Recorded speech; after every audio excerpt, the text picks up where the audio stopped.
جشن بشارت‌دهنده از فرارسی ایام ترابزا و اطمینانزا نوروز جهانی یافته را مردم صاحب فضیلت و روشنروی ناحیه درواز ولایت مختار کوهستان بدخشان هم چون مظهر روشنایی موجباتی که مردمان را نوید دور دیگر می‌دهد و شوق زیستن و کار کردن و امیدوار بودن را در دلها شعله‌ور می‌گرداند، در قلعه خم ورزشگاه خوش‌طرح و زمانوی اوستا ارینا با تشریف قدم ارزانی داشتن هیئت نمایندگی حکومت مملکت مقامات اجرایی حاکمیت دولتی ناحیه خوش و خاطرمان استقبال نمودند. اولتر از همه هیئت نمایندگی حکومت مملکت مقامات اجرایی حاکمیت دولتی ناحیه در نوروزگاه درواز از سفره خاصه آراسته خوان ضیافت نوروزی به معرض تماشا گذاشته اهل زحمت و پیشه، هنرمندان و کشاورزان، کارمندان جاده‌های مختلف خواجگی خلق ناحیه دیدن نمودند که درک از برخورداری حیات اقتصادی، اجتماعی و فرهنگی ناحیه از شهد استقلال وطن میداد. تماشای محصول زحمت و هنر همچنین نگاره‌های یادرس کننده از دارایی‌های معنوی و هنری متقدمان که پاره از جان، خون زندگی و روح خود را به ما پسایندگان داده دور زندگی خود را به سر بردند، باعث بالیده خاطری، رهایش و برداشت لذت و کیفیت ایدانه مهمانان بزم نوروزی گردید.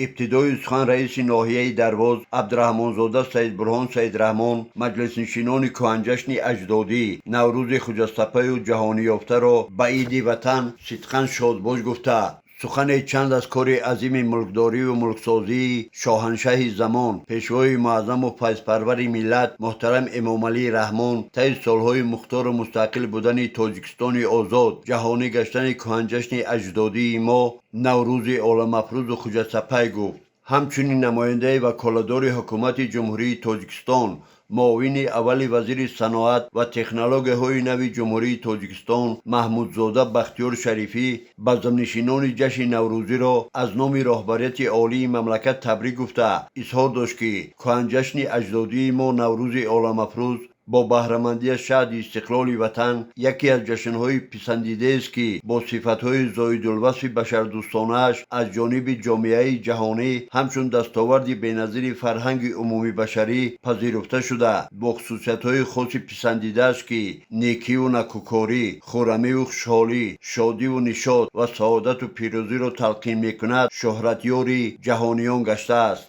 در این تنتنه با شکوه نوروزی ایده از فعالان با افتخار نامه و تحفه‌های ایدانه مشرف گردیدند. همیرا چرا این دشت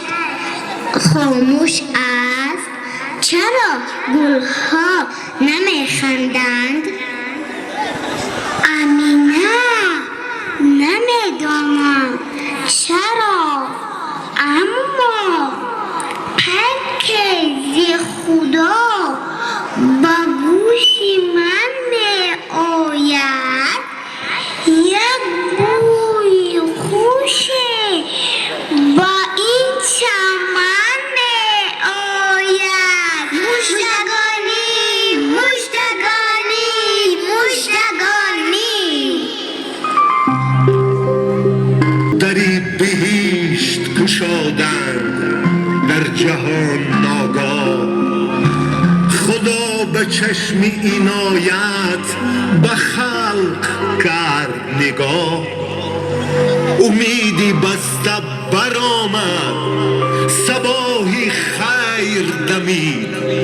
به دوری دولتی شاهنشهی زمانی ما. برنامه تئاتر کانونیزه شده اهل هنری قصر فرهنگی به نام یکشریف جورایف در تهیه مرد هنر کریم جان سعدانزاد با نام نوروز جهانی انجام بخش و تجسمگر فصل گل ایام نکوی سال نوروز خجسته و جهانی یافته بود و درک از گرامی داشت سنت های آریایی هویت ملت آزادگان میداد و با بزمنشینی گلشکفت درواز شهامت همدمی و فرهمندی نوروزی بخشید.